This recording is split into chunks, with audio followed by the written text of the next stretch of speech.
The four friends, Mark, Sarah, Tom, and Emily, piled into their SUV and began the long drive up to the cabin in the mountains. The snow was falling heavily, but they were excited for their ski trip. They talked and laughed along the way, stopping for hot chocolate and snacks. As they approached the cabin, they could see it was a beautiful log structure, perched on the side of the mountain. They were excited to get inside and warm up by the fire. The first day was perfect. They spent the day skiing, drinking, and playing games by the fire.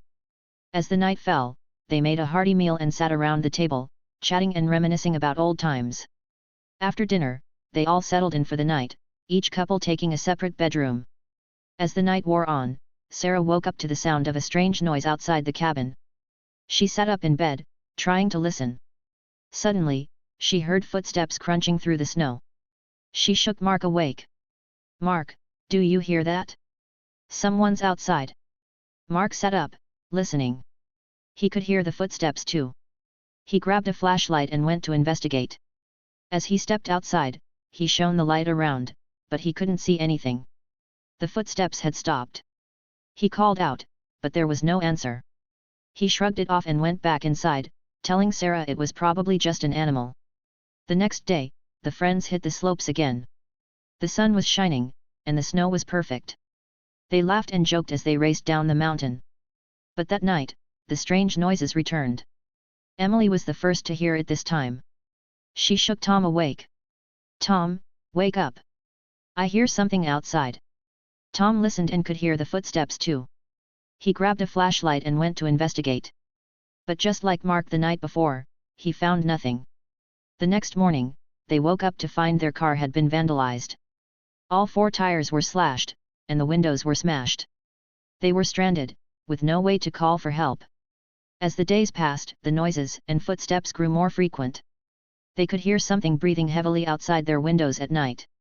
They tried to leave the cabin, but every time they ventured outside, they found their path blocked. They were trapped, and they knew it. With each passing night, the fear grew stronger. They barricaded themselves inside, but it was no use. Something was stalking them, something they couldn't see. One night, they heard a loud crash. They rushed to the source of the noise and found that the front door had been smashed in. They huddled together, fear choking them.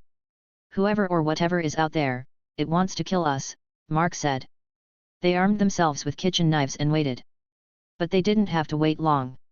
As they cowered in fear, they saw the doorknob turn slowly. The door creaked open, and something stepped inside. It was dark, too dark to see what it was. "Who are you?" Sarah shouted, brandishing her knife. The figure stepped forward into the light. It was a monster, with long claws and sharp teeth. They tried to fight back, but it was no use. One by one, they were killed off, their screams echoing through the cabin. In the end, no one survived. The cabin remained empty, a testament to the terror that had taken place within its walls.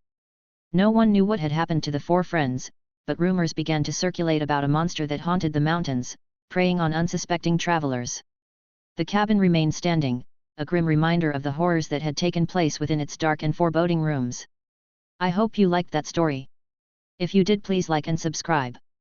I release a new story every day. If you have an idea for a story, leave it in the comments.